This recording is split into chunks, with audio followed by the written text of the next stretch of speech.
નમસ્કાર વિદ્યાર્થી મિત્રો, ગુડ મોર્નિંગ. હવે આજે આપણે ઓબ્જેક્ટ આધારિત પ્રોગ્રામિંગ ભાષાનો ચોથો ગુણધર્મ ઇનહેરિટન્સ છે એ આપણે જોઈએ. આની પહેલાં 3 ગુણધર્મો આપણે જોઈ ગયા: ઇન્કેપ્સ્યુલેશન, ડેટા એબ્સ્ટ્રેક્શન, પોલીમોર્ફિઝમ, અને હવે આજે ચોથું જોઈએ ઇનહેરિટન્સ.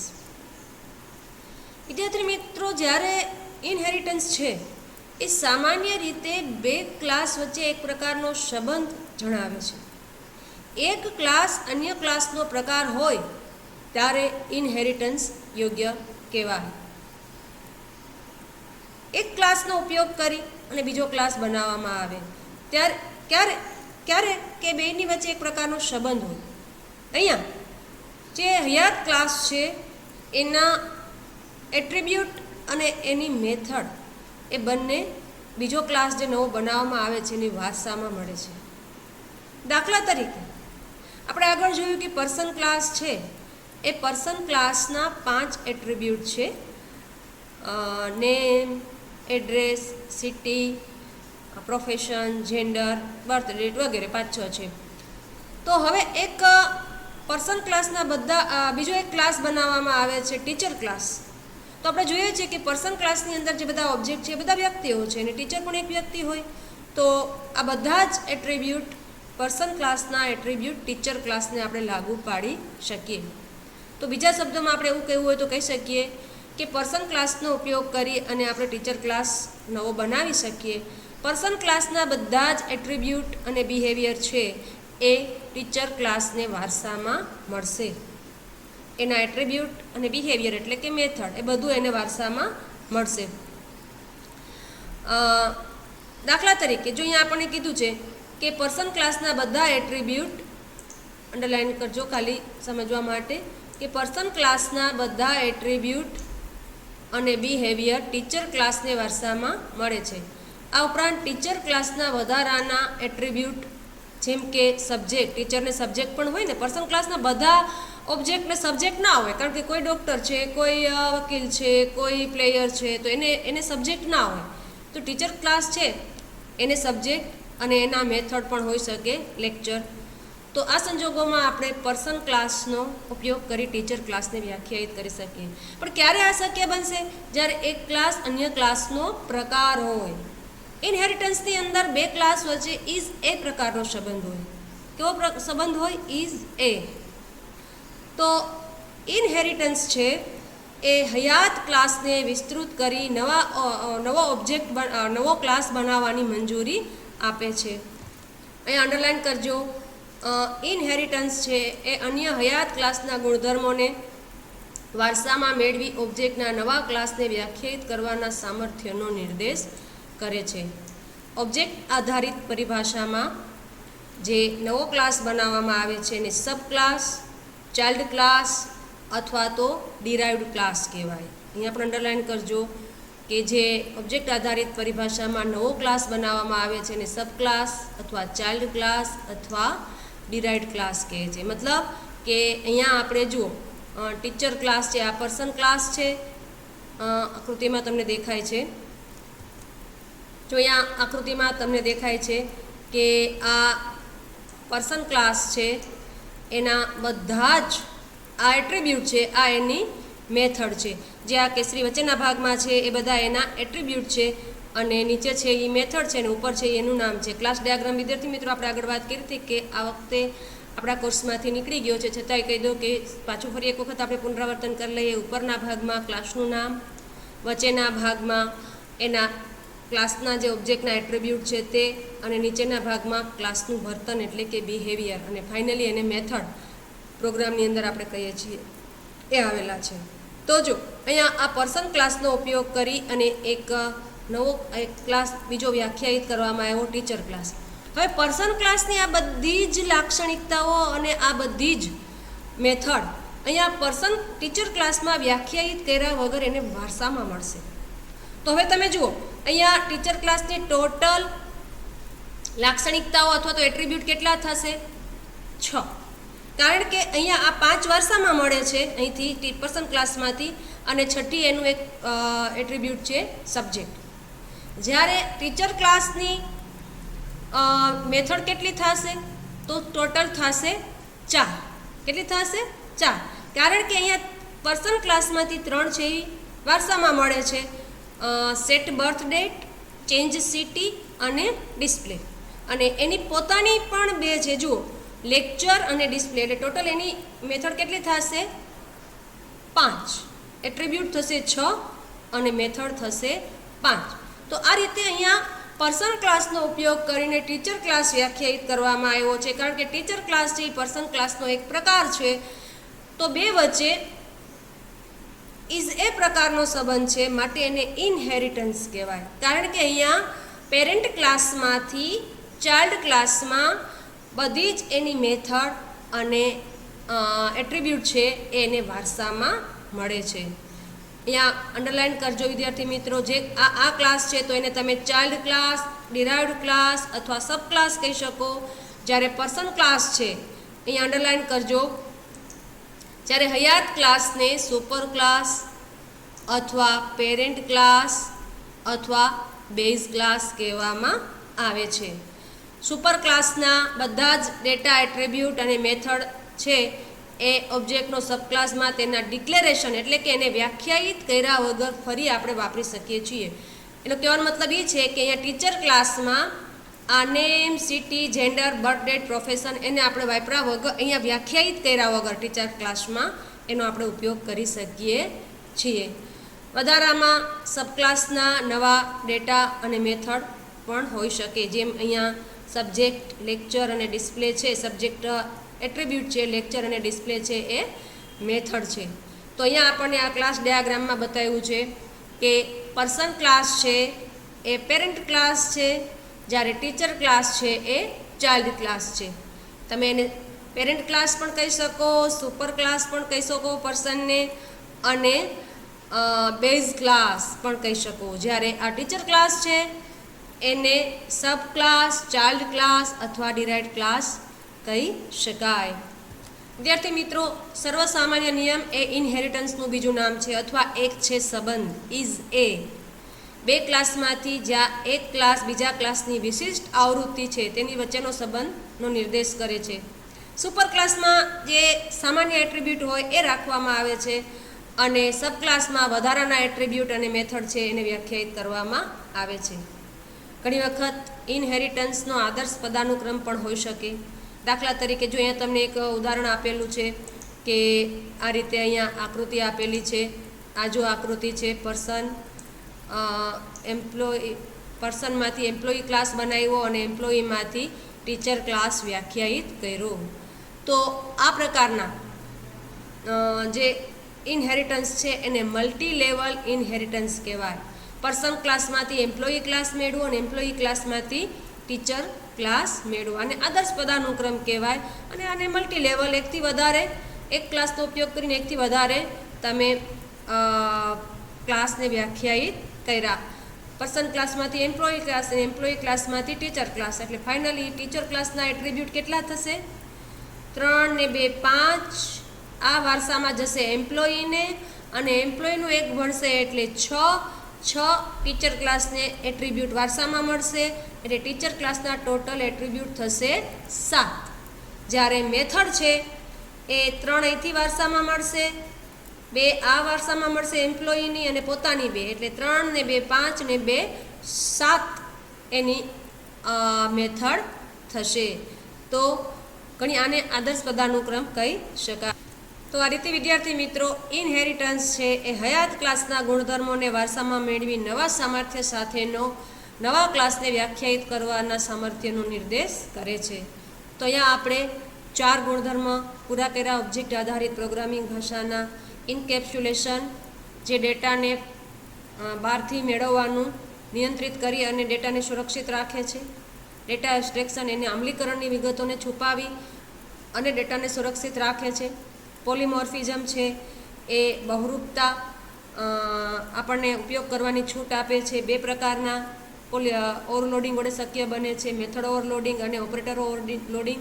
અને છેલ્લે આપણે જોયું ઇનહેરિટન્સ, હયાત ક્લાસનો ઉપયોગ કરીને નવા ક્લાસને વ્યાખ્યાયિત કરવાનું સામર્થ્ય. તો આ રીતે 4 ગુણધર્મો અહીંયા પૂરા થાય છે.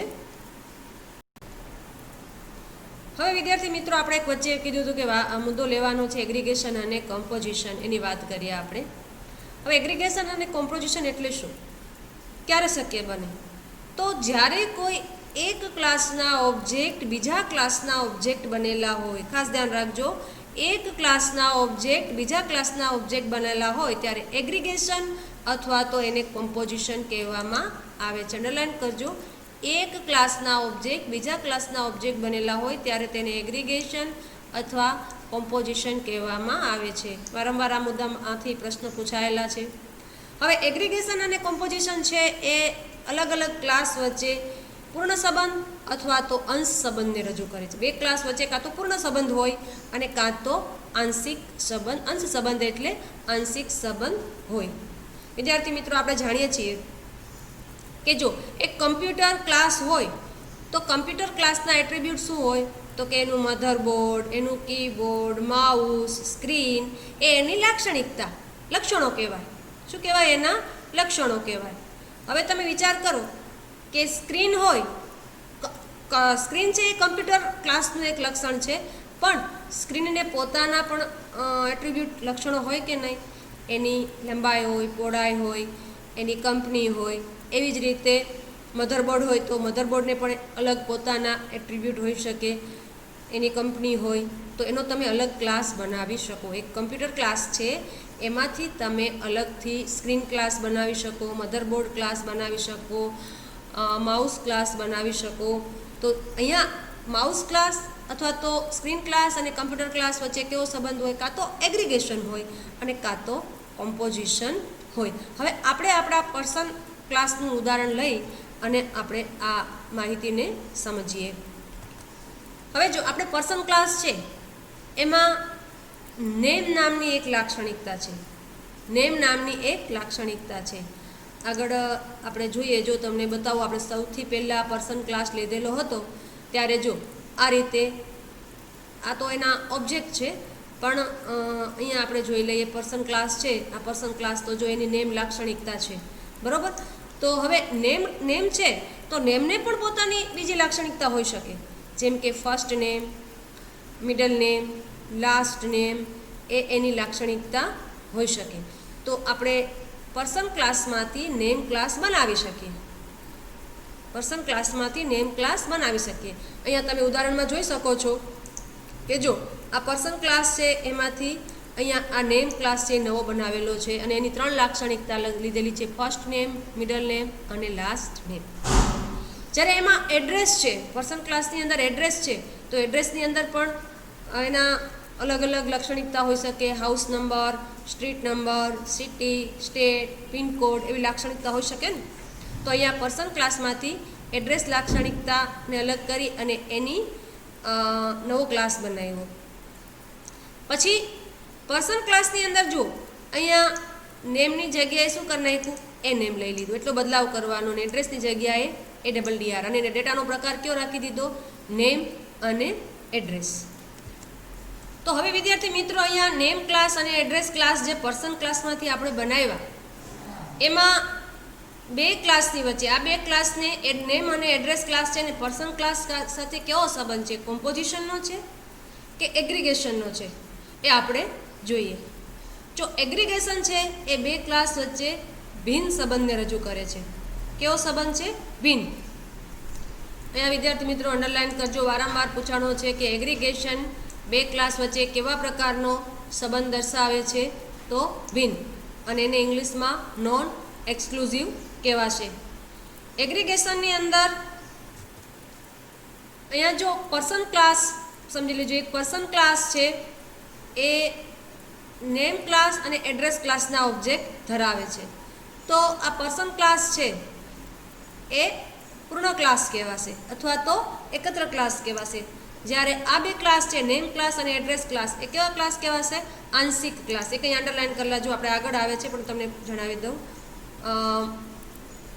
અહીંયા અંડરલાઇન કરી નાખજો કે જ્યારે કોઈ અન્ય ક્લાસના ઓબ્જેક્ટ, કોઈ ક્લાસ અન્ય ક્લાસના ઓબ્જેક્ટ ધરાવતો હોય તો તેને ઓનર ક્લાસ અથવા પૂર્ણ ક્લાસ અથવા એકત્ર ક્લાસ કહેવાય.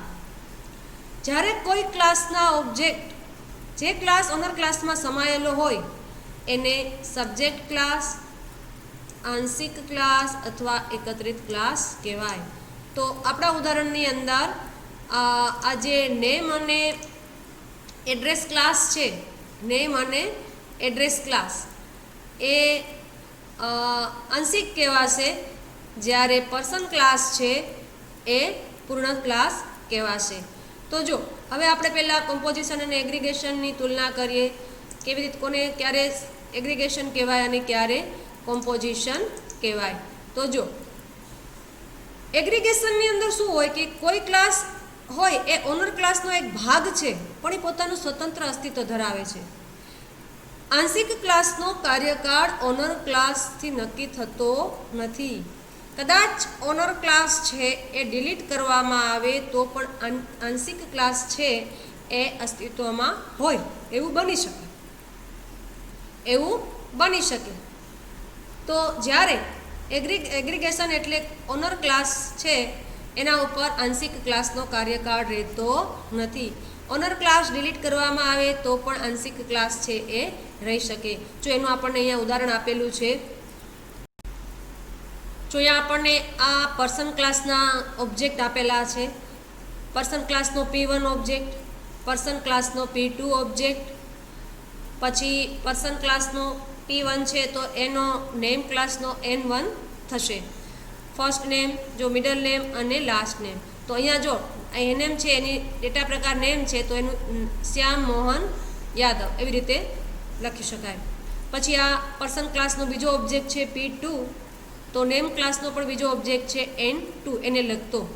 જ્યારે એડ્રેસ ક્લાસનો એક ઓબ્જેક્ટ છે એડ્રેસ1. હવે જો વિદ્યાર્થી મિત્રો, આ છે એ પૂર્ણ ક્લાસ છે, આ આંશિક ક્લાસ છે. આ એડ્રેસ1 છે ADR1 એ પણ આંશિક ક્લાસ છે. N2 છે નેમ ક્લાસનો એ પણ આંશિક ક્લાસ છે. જ્યારે પર્સન ક્લાસનો P1 અને P2 છે એ પૂર્ણ ક્લાસ છે. હવે અહીંયા આપણે એવું કીધું કે એગ્રીગેશનમાં આંશિક ક્લાસનો કાર્યકાળ ઓનર ક્લાસ, પૂર્ણ અથવા તો ઓનર પણ કહી શકો પર્સન ક્લાસને, એના ઉપર આધારિત રહેતો નથી. અહીંયા જો પર્સન ક્લાસનો P1 અને P2 છે એ બંને એક જ એડ્રેસનો ઉપયોગ કરે છે, બંનેનું એડ્રેસ એક જ છે. જેવી રીતે કર્મચારી છે એ બંને પતિ પત્ની હોય અથવા તો પિતા પુત્ર હોય, માતા પુત્રી હોય તો એનું એડ્રેસ એક હોઈ શકે. જેમ કે મારું અને કર્મુ સાહેબનું એડ્રેસ એક જ હોય. તો અહીંયા જો આ અમે બંને છીએ એ એક જ એડ્રેસનો ઉપયોગ કરીએ છીએ. આ એડ્રેસ બંનેનું કેવું છે? એક જ. હવે દાખલા તરીકે બેમાંથી એક ઓબ્જેક્ટ છે એ નોકરી છોડી દે. દાખલા તરીકે આ શ્યામ છે એને જોબ છોડી દીધી, તો પર્સન ક્લાસનો P1 ઓબ્જેક્ટ છે એ દૂર થશે. હવે પર્સન ક્લાસનો P1 ઓબ્જેક્ટ દૂર થાય તો N1 ક્લાસ, આ નેમ ક્લાસનો N1 ઓબ્જેક્ટ છે એની કોઈ જરૂર રહે, એ આપોઆપ રદ થઈ જાય. પણ આ એડ્રેસ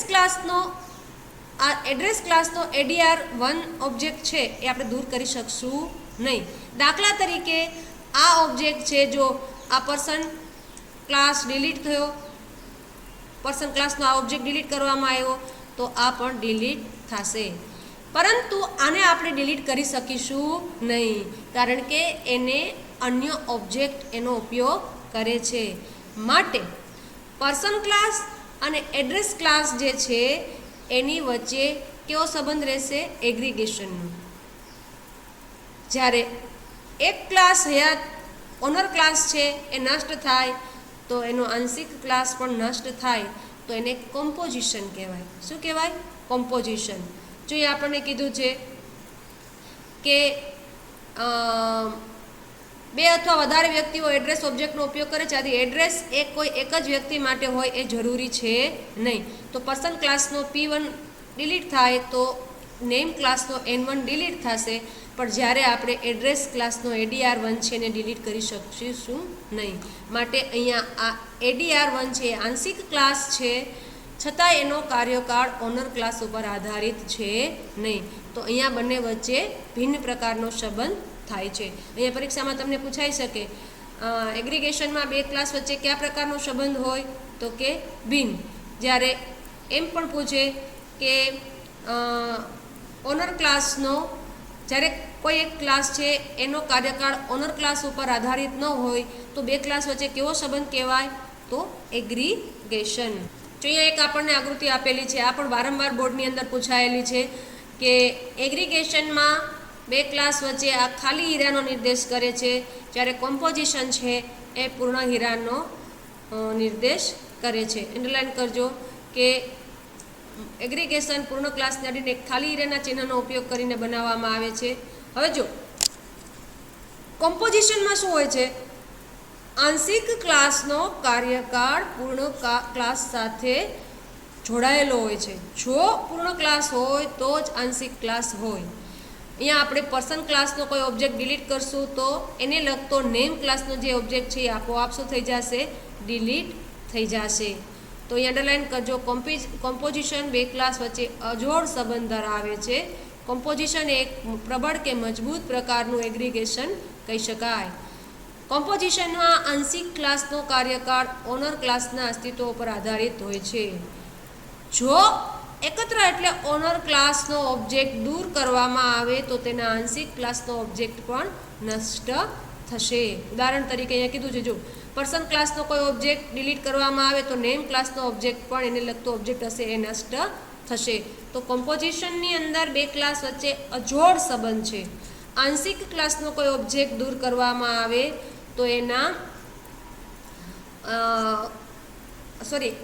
ઓનર ક્લાસનો કોઈ ઓબ્જેક્ટ દૂર કરવામાં આવે તો આંશિક ક્લાસનો ઓબ્જેક્ટ પણ દૂર કરવો પડે. જેમ આપણે અહીંયા આગળ જોયું ઉદાહરણમાં કે જો અહીંયા પર્સન ક્લાસનો P1 ઓબ્જેક્ટ દૂર કરવામાં આવે તો નેમ ક્લાસનો N1 છે એ આપોઆપ દૂર થશે. માટે નેમ ક્લાસ અને પર્સન ક્લાસ વચ્ચે કેવો સંબંધ છે? અજોડ. અને અજોડ સંબંધને દર્શાવવા માટે અહીંયા ભરેલ હીરાનો ઉપયોગ કરેલો છે. વારંવાર અહીંયા આ બોર્ડમાં પૂછાયેલો પ્રશ્ન છે કે કોમ્પોઝિશનને દર્શાવવા માટે નીચેનામાંથી કયા નિશાનીનો ઉપયોગ કરવામાં આવે છે?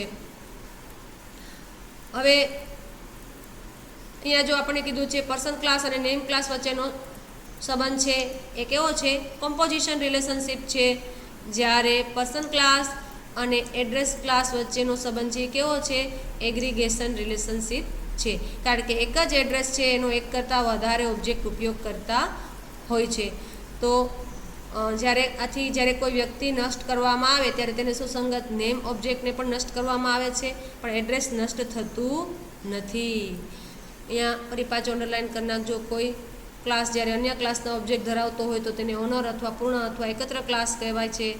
જ્યારે કોઈ ક્લાસ ઓનર ક્લાસમાં સમાયેલ હોય તો તેને સબ્જેક્ટ ક્લાસ, આંશિક ક્લાસ અથવા તો એકત્રિત ક્લાસ કહેવામાં આવે છે. તો આ રીતે વિદ્યાર્થી મિત્રો આમાંથી એક પ્રશ્ન બોર્ડની અંદર હશે જ કોમ્પોઝિશન અને એગ્રીગેશનની અંદરથી. વિદ્યાર્થી મિત્રો હવે છેલ્લો લાસ્ટ મુદ્દો કોમ્પોઝિશન અને ઇનહેરિટન્સની તુલના. તો ઇનહેરિટન્સની અંદર ક્લાસની ક્રિયાત્મકતા ભેગી વાપરવા, એટલે કે એક ક્લાસના ઓબ્જેક્ટ છે એ અન્ય ક્લાસને વારસામાં મળી અને નવો ક્લાસ બનાવવામાં આવે છે. એટલે કે હયાત ક્લાસના જે એટ્રીબ્યુટ અને મેથડ છે એનો પુનઃ ઉપયોગ કરવા અથવા વધારવા માટે અન્ય ક્લાસમાંથી વારસામાં મળે છે. અને અહીં સુપર ક્લાસ અને સબ ક્લાસ વચ્ચે ઇઝ એ પ્રકારનો વારંવાર બોર્ડમાં પૂછાયેલો પ્રશ્ન છે. સુપર ક્લાસ અને સબ ક્લાસ વચ્ચે એક પ્રકારનો એટલે ઇઝ એ પ્રકારનો સંબંધ છે. જ્યારે કોમ્પોઝિશન કે એગ્રીગેશનની અંદર કોઈ ક્લાસ છે અન્ય ક્લાસના વારસામાંથી નથી બનતો પણ બીજા ક્લાસ વડે બનેલો હોય છે. તેના અમુક એટ્રીબ્યુટ ધરાવે છે. બધા એટ્રીબ્યુટ વારસામાં મળતા નથી. જેમ કે આપણે જોયું હતું કે પર્સન ક્લાસની અંદર નેમ ક્લાસની અંદર પર્સન ક્લાસનો એક એટ્રીબ્યુટ છે, બધા એટ્રીબ્યુટ હોતા નથી. તો કોમ્પોઝિશન ક્લાસ છે એ ક્લાસમાંથી વારસામાંથી નથી બનતો પણ બીજા ક્લાસ વડે બનેલો હોય છે અને ક્લાસ અમુક એટ્રીબ્યુટ ધરાવે છે જેમાંના કેટલાક બીજા પ્રકારના ક્લાસના હોય છે. તો કોમ્પોઝિશન અને એગ્રીગેશનની અંદર બે ક્લાસ વચ્ચે હેઝ એ પ્રકારનો સંબંધ છે. અહીંયા તમને આપેલું નથી પણ આપણે પૂછાઈ શકે હેઝ એ એટલે અન્યનું પોતાની પાસે હોવું, બીજાનું પોતાની પાસે હોવું. અહીંયા કોમ્પોઝિશન એગ્રીગેશનની અંદર એક ક્લાસ પાસે બીજા ક્લાસના અમુક એટ્રીબ્યુટ હોય છે, બધા હોતા નથી. વિદ્યાર્થી મિત્રો, બીજી એક ક્લાસ અહીંયા આપણે વાત કરી છે કે ક્લાસ ડાયાગ્રામમાં બીજી અન્ય પ્રકારની રિલેશનશિપ પણ હોઈ શકે, કન્સ્ટન્ટ પણ દર્શાવવામાં આવે, પણ અત્યારે આ લેવલે આટલું પૂરતું છે. શું કીધું? આ બધા ખ્યાલોનો અભ્યાસ આ પુસ્તકની મર્યાદાની બહારની વાત છે, કાર્યક્ષેત્રની મર્યાદાની બહારની વાત છે. તો અહીંયા વિદ્યાર્થી મિત્રો 6થું ચેપ્ટર આપણે ઓબ્જેક્ટ આધારિત ખ્યાલો છે એ પૂર્ણ કરીએ છીએ. ધન્યવાદ.